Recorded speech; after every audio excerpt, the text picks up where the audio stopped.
नमस्कार बच्चों, आज अपन शुरू करेंगे एनएमआर स्पेक्ट्रोस्कोपी में। नेक्स्ट टॉपिक है अपना, कल अपन ने पढ़ा था इससे पूर्व वीडियो में कि संकेतों की संख्या कैसे निकालते हैं, नंबर ऑफ सिग्नल्स कैसे निकालते हैं। आज अपन शुरू करेंगे केमिकल शिफ्ट। केमिकल शिफ्ट जिसको अपन पोजीशन ऑफ सिग्नल्स भी कहते हैं। केमिकल शिफ्ट बोलो या position of signals, position of signals. तो केमिकल शिफ्ट क्या होता है, जिसको अपन डेल्टा से डिनोट करते हैं। केमिकल शिफ्ट को डेल्टा से लिखते हैं अपन, डेल्टा से डिनोट करते हैं। तो केमिकल शिफ्ट होता क्या है कि अपन कैसे केमिकल शिफ्ट निकालते हैं, तो एक इसको समझना पड़ेगा। अपन एक जनरल अपन बेसिक एनएमआर पैमाना बनाते हैं, एनएमआर स्पेक्ट्रम बनाते हैं, और उस एनएमआर स्पेक्ट्रम में जो इसका लोअर पैमाना होता है, इधर लिखते हैं अपन केमिकल शिफ्ट का मान 0 से लेकर के 10 तक। तो ये तो केमिकल शिफ्ट का मान हो गया। और केमिकल शिफ्ट का मान 0 से लेकर 10 तक होता है, जैसे 1 2 3 4 5 6 7 8 9 और 10 तक लेते हैं अपन। अब इसमें जब पैमाना अपन बनाते हैं तो इसमें क्या होता है, पीक्स प्राप्त होती है, अलग अलग संकेतों की पीक्स प्राप्त होती है। जैसे मान लो एक पीक ये प्राप्त हुई, दूसरी पीक इस प्रकार से प्राप्त हुई, इस प्रकार से पीक्स प्राप्त होती है। तो ये पीक्स प्राप्त हुई, और अपन ने कल पढ़ा, पूर्व वीडियो में देखा कि एनएमआर स्पेक्ट्रोस्कोपी में संदर्भ यौगिक के रूप में टीएमएस का उपयोग करते हैं। टीएमएस टेट्रा मिथाइल सीएन, जिसको अपन लिखे हैं CH3 का होल 4 ऐसे इसकी स्ट्रक्चर इस प्रकार से। टीएमएस का अपन किस रेफरेंस यौगिक या संदर्भ पदार्थ के रूप में अपन टीएमएस का उपयोग करते हैं। अब इंपॉर्टेंट बात यह है कि रेफरेंस ले रहे हैं टीएमएस, और रेफरेंस का मतलब जिसके संदर्भ में अपन पूरा पैमाना बनाते हैं। तो जो वैल्यू डेल्टा वैल्यू 0 है, उसकी जगह अपन लेते हैं टीएमएस, और इसके सापेक्ष फिर अपन केमिकल शिफ्ट का मान लिखते हैं। तो केमिकल शिफ्ट होता क्या है, तो अपन ये लिखे कि टीएमएस यहाँ पे है 0 पे, टीएमएस से सिग्नल के बीच की दूरी, जैसे मान लो ये सिग्नल प्राप्त हुआ अपन को, तो यहाँ पे है टीएमएस 0 पे, यहाँ पे अपन को सिग्नल प्राप्त हुआ। तो टीएमएस से सिग्नल के संकेत के बीच की दूरी को अपन क्या कहते हैं, केमिकल शिफ्ट कहते हैं। तो केमिकल शिफ्ट की परिभाषा लिखें तो distance from the TMS to signal is known as chemical shift. TMS से लेकर के संकेत के बीच की दूरी को केमिकल शिफ्ट कहते हैं। अब मान लो ये सिग्नल प्राप्त हो रहा है, तो इस सिग्नल से इस टीएमएस के बीच की जितनी दूरी है उसको अपन क्या कहते हैं, केमिकल शिफ्ट कहते हैं। Very simple. तो अपन ये कहें केमिकल शिफ्ट क्या होता है, तो टीएमएस से सिग्नल के बीच की दूरी को केमिकल शिफ्ट कहते हैं, या अदर लैंग्वेज, अदर अपन बोले इसको पोजीशन ऑफ सिग्नल। तो सिग्नल की पोजीशन क्या है, तो टीएमएस से कितनी दूरी पर सिग्नल प्राप्त हो रहा है, जैसे मान लो यहां से यहां, तो जितनी दूरी, जैसे डेल्टा का मान पैमाने में 1 से 2 तक आया, इसका मतलब इस सिग्नल के लिए डेल्टा का मान 2 है, केमिकल शिफ्ट का मान 2 प्राप्त होता है। ऐसे मान लो इस सिग्नल के लिए वैल्यू निकाले अपन, तो टीएमएस से इस सिग्नल के बीच की दूरी क्या कहलाएगी, केमिकल शिफ्ट कहलाती है। Very simple. तो अपन ये कह सकते हैं कि टीएमएस संदर्भ पदार्थ से जो एनएमआर स्पेक्ट्रम में पैमाने में जो सिग्नल प्राप्त हो रहा है, उसकी दूरी को केमिकल शिफ्ट कहते हैं, या पोजीशन ऑफ सिग्नल कहते हैं। और अपन ने पहले पूरा वीडियो में भी देख चुके हैं कि एक तरफ तो लेते हैं टीएमएस और केमिकल शिफ्ट का मान, और ऊपर फ्रीक्वेंसी होती है स्पेक्ट्रोफोटोमेट्री की, जैसे 0 60 120 180 ऐसे इस प्रकार से 200 मेगाहर्ट्ज होती है। तो मेगाहर्ट्ज फ्रीक्वेंसी, और नीचे की तरफ होता है केमिकल शिफ्ट, जिसको डेल्टा से अपन लिखते हैं। और केमिकल शिफ्ट का मान सामान्यतः 0 से लेकर के 10 तक होता है। अब ये वैल्यू किसमें होती है, तो केमिकल शिफ्ट की वैल्यू को अपन पीपीएफ में नापते हैं, पार्ट्स पर मिलियन। तो जो केमिकल शिफ्ट है जिसको अपन डेल्टा से लिख रहे हैं, तो केमिकल शिफ्ट की वैल्यू जैसे मैं लिखूं केमिकल शिफ्ट डेल्टा का मान कितना होता है, 0 से 10 तक होता है, और 0 से 10, और इसकी यूनिट लिखें अपन तो यूनिट इसकी पीपीएम होती है। पीपीएम का मतलब पार्ट्स पर मिलियन, पीपीएम का मतलब पार्ट्स पर मिलियन। तो पार्ट्स पर मिलियन के रूप में अपन पीपीएम केमिकल शिफ्ट की वैल्यू का मान रखते हैं। क्लियर? तो केमिकल शिफ्ट क्लियर हुआ। अब अपन एक बहुत इंपॉर्टेंट टॉपिक पर चलते हैं, शील्डिंग प्रभाव। Very important point of exam, point of competition and other exams में। तो वेरी इंपॉर्टेंट टॉपिक है शील्डिंग इफेक्ट क्या होता है, परिरक्षण प्रभाव, परिरक्षण प्रभाव, शील्डिंग इफेक्ट।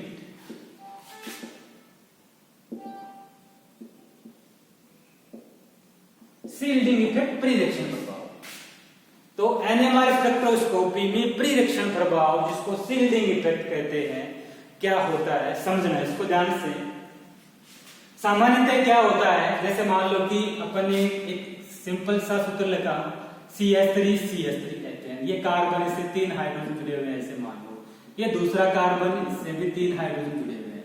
तो जो कार्बन और हाइड्रोजन है, अपन पढ़ रहे हैं प्रोटॉन एनएमआर स्पेक्ट्रोस्कोपी, तो जो ये सिग्मा बॉन्ड है, सिग्मा बंध, और सिग्मा बंध में इलेक्ट्रॉन पाए जाते हैं जिनको बोलते हैं सिग्मा इलेक्ट्रॉन।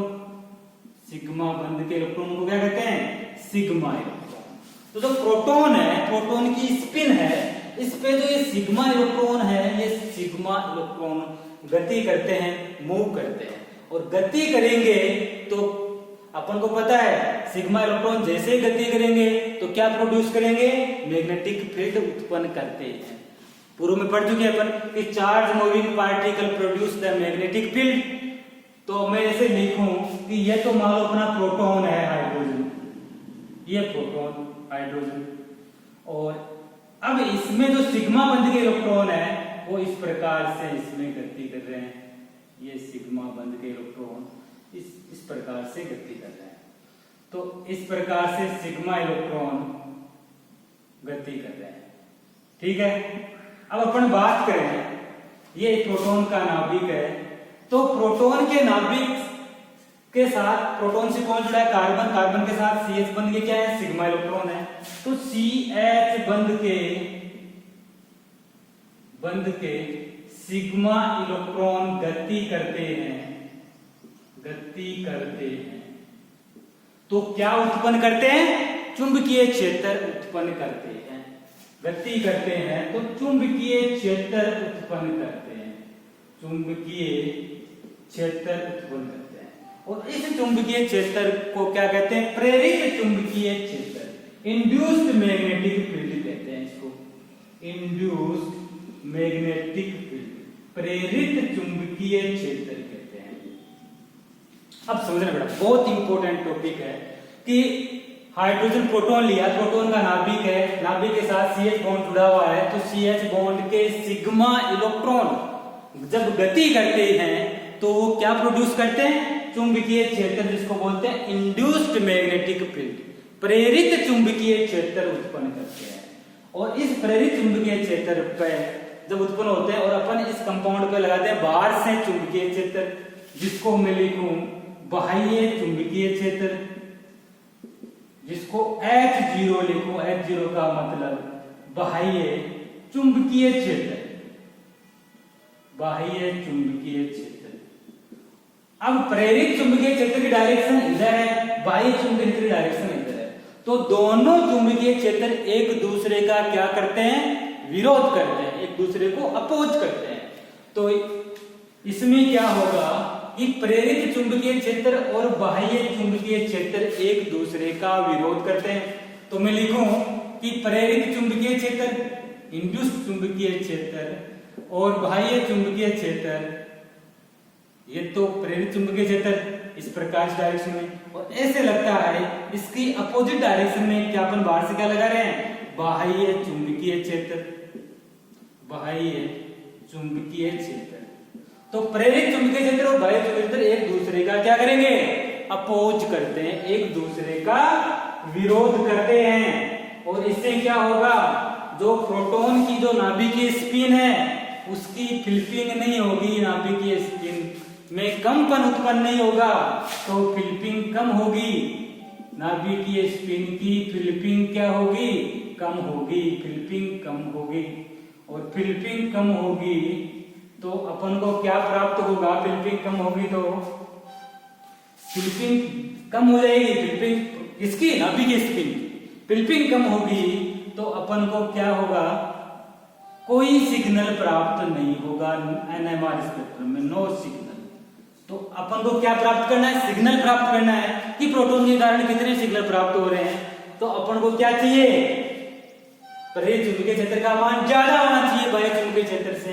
तो अपन को इसके लिए क्या करना पड़ेगा, इलेक्ट्रॉन डेंसिटी बढ़ानी पड़ेगी, और इलेक्ट्रॉन डेंसिटी बढ़ानी पड़ेगी इसका मतलब बाहर अपन को अधिक प्रोटॉन चाहिए, भाई कार्बन से जुड़े अधिक संख्या में प्रोटॉन होने चाहिए, और अधिक प्रोटॉन होगा तो इलेक्ट्रॉन डेंसिटी बढ़ेगी, और इलेक्ट्रॉन डेंसिटी बढ़ेगी तो प्रेरित चुंबकीय क्षेत्र का मान बाह्य चुंबकीय क्षेत्र से ज्यादा हो जाएगा, तो फिर नाभिकीय स्पिन की फिलिपिंग होगी तो अपन को एनएमआर स्पेक्ट्रम में सिग्नल प्राप्त होंगे। तो अपन क्या लिखे हैं, इसको इस प्रकार से समझें, इसको ऐसे समझते हैं एक सिंपल वे के रूप में कि ये तो है बाह्य प्रेरित चुंबकीय क्षेत्र जो CH बंध के सिग्मा इलेक्ट्रॉनों के कारण उत्पन्न हुआ प्रेरित चुंबकीय क्षेत्र, ठीक है। प्रोटॉन के साथ ये कौन जुड़ा हुआ है, सिग्मा इलेक्ट्रॉन जब गति करेगा चुंबकीय क्षेत्र उत्पन्न होगा, जिसको अपन क्या कहते हैं, प्रेरित चुंबकीय क्षेत्र। और अपन से बाहर लग रहे हैं एक दूसरे के चुंबकीय क्षेत्र क्या कर रहे हैं, अपोज कर रहे हैं, एक दूसरे का विरोध कर रहे हैं। ये बाह्य चुंबकीय क्षेत्र जो एक दूसरे का क्या कर रहे हैं, विरोध कर रहे हैं, बाह्य चुंबकीय क्षेत्र, बाह्य चुंबकीय क्षेत्र। और इससे क्या होगा, फिलिपिंग नहीं होगी, प्रोटॉन की फिलिपिंग नहीं होगी, फिलिपिंग डाउन हो जाएगी, कम हो जाएगी, तो अपन को कोई सिग्नल प्राप्त नहीं होगा एनएमआर में। जबकि अपन को सिग्नल प्राप्त करना है तो अपन को क्या चाहिए, रिक्वायर्ड मोर इलेक्ट्रॉन डेंसिटी, अधिक इलेक्ट्रॉन डेंसिटी चाहिए, रिक्वायर्ड मोर इलेक्ट्रॉन डेंसिटी, अधिक इलेक्ट्रॉन घनत्व चाहिए। अधिक इलेक्ट्रॉन घनत्व के लिए क्या करना पड़ेगा, अपन को रिक्वायर्ड मोर प्रोटॉन, अधिक प्रोटॉन चाहिए, मोर प्रोटॉन, अधिक प्रोटॉन होंगे तो इलेक्ट्रॉन डेंसिटी ज्यादा होगी, और इलेक्ट्रॉन डेंसिटी ज्यादा होगी तो प्रेरित चुंबकीय क्षेत्र का मान ज्यादा होगा तो अपन को फिलिपिंग होगी तो एनएमआर स्पेक्ट्रम में सिग्नल प्राप्त होंगे। मोर प्रोटॉन, अधिक प्रोटॉन चाहिए, तो जो सिग्नल प्राप्त होगा, अधिक प्रोटॉन चाहिए तो इस घटना को कहते हैं शील्डिंग इफेक्ट। अधिक प्रोटॉन चाहिए तो क्या होगी, शील्डिंग घटना होगी।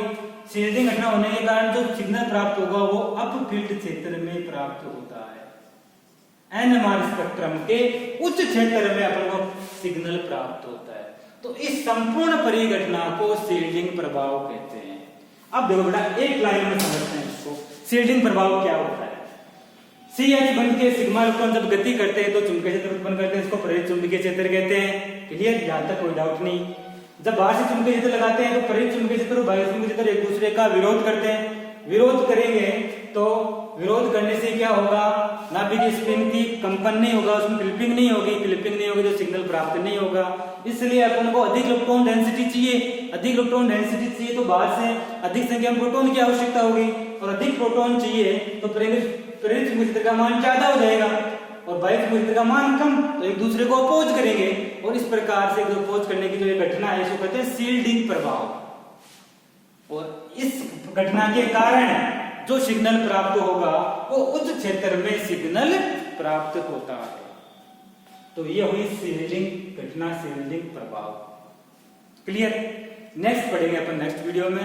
Thank you.